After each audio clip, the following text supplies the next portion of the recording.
Let's proceed to practice problem number 15.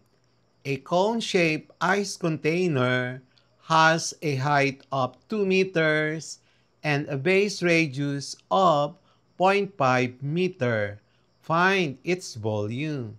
So we are given R 0.5 meter, H 2 meters, required volume. So the solution is V is equals to 1/3 pi r squared times the height. Substitute now the given data. Our final answer is 0.52 cubic meter. Practice problem number 16. A water tank is in the shape of a cube with each side measuring 3 meters. Find its capacity. So we're given adds 3 meters and then require the volume. The formula for the volume of a cube is a cube. Substitute now the given data. The final answer is 27 cubic meters. So number 17. A cylindrical tank has a diameter of 2.5 meters and a height of 5 meters. What is its volume? So we're given D 2.5 meters, and then from there we can automatically get R, which is 1.25 meters, half of the 2.5 meters, and H is 5 meters. We are required to determine the volume. So our solution, the formula for a cylinder is V is equals to pi r squared times the height. Substitute now the given data. Our final answer is 24.54 cubic meters. Number 18. A rice bean is modeled as rectangular prism, 2 meters long, 1.5 meters wide, and 1 meter high. Find its volume. So we're given L 2 meters, W 1.5 meters, H 1 meter. So we are required to determine the volume. Our formula to use is V is equals to L times W times the height. Substitute now the given data. Our final answer is 3 cubic meters. Number 19. A spherical container has a diameter of 2.4 meters. Find its capacity.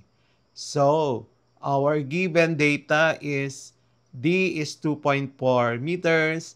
From there, we can get the R, which is half of that value, which is equal to 1.2 meters. And then we are required to determine the volume of the spherical container. So the formula to use is V is equals to 4 over 3 pi r cubed. Substituting the given data, our final answer is 7.4 cubic meters. Number 20. A cone-shaped rice measure has a base radius of 0.3 meter and a height of 0.6 meter.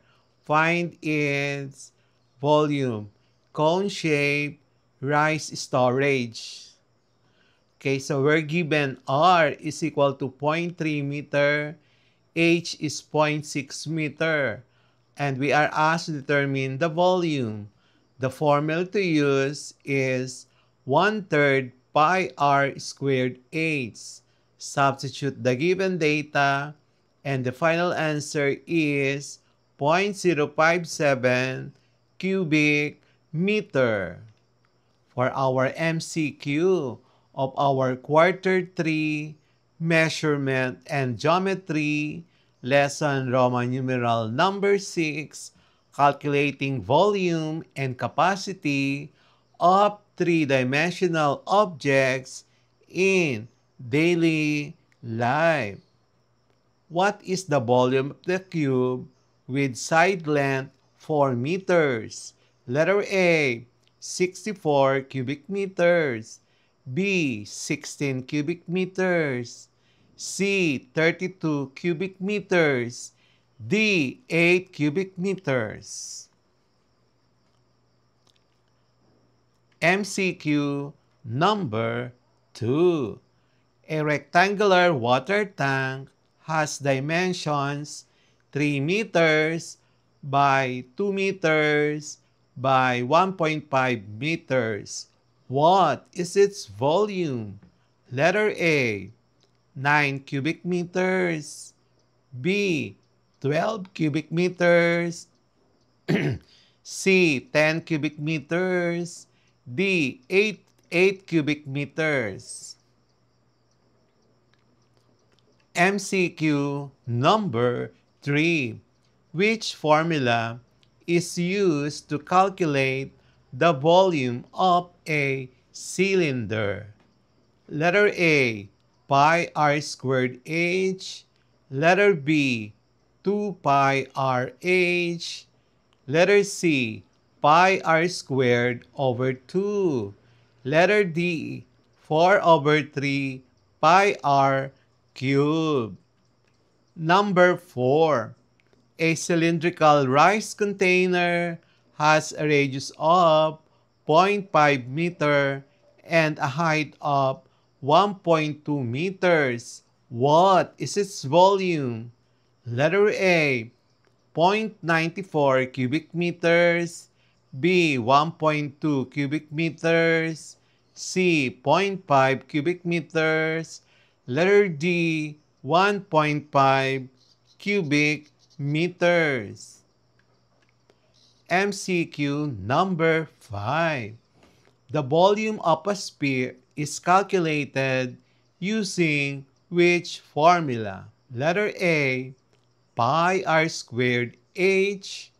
Letter B, 2 pi r h. Letter C, 4 over 3 pi r cubed. Letter D, L times W times the h. MCQ number 6. A balikbayan box measures 0.8 meter by 0.6 meter by 0.5 meter. What is its volume? Letter A, 0.24 cubic meter. Letter B, 0.4 cubic meter. Letter C, 0.5 cubic meter. Letter D, 0.3 cubic meter. Number 7. A cone has a base radius of 3 meters and a height of 4 meters. What is its volume? Letter A, 12 pi cubic meters. Letter B, 24 pi cubic meters. Letter C, 36 pi cubic meters. Letter D, 48 pi cubic meters. Number 8. A cube has a volume of 125 cubic meter. What is the length of its side? Letter A, 4 meters. B, 5 meters. C, 6 meters. D, 10 meters. MCQ number 9.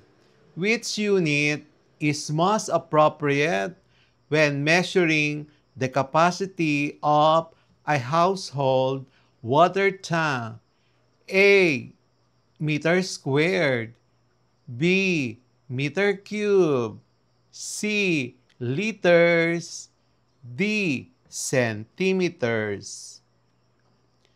MCQ number 10.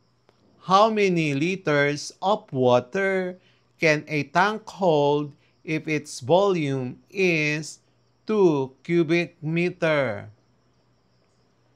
Letter A, 1,000 liter. Letter B, 2,000 liters. Letter C, 2,500 liters. Letter D, 3,000 liters. MCQ number 11. A cylindrical tank has a diameter of 2 meters and a height of 3 meters. What is its volume? Letter A, 6 pi cubic meter. B, 8 pi cubic meters. C, 9 pi cubic meters. Letter D, 12 pi cubic meters. Number 12. The volume of a triangular prism is given by which formula? Letter A, 1/3 area of the base times the height. Letter B, area of the base times the height. Letter C, pi r squared times the height.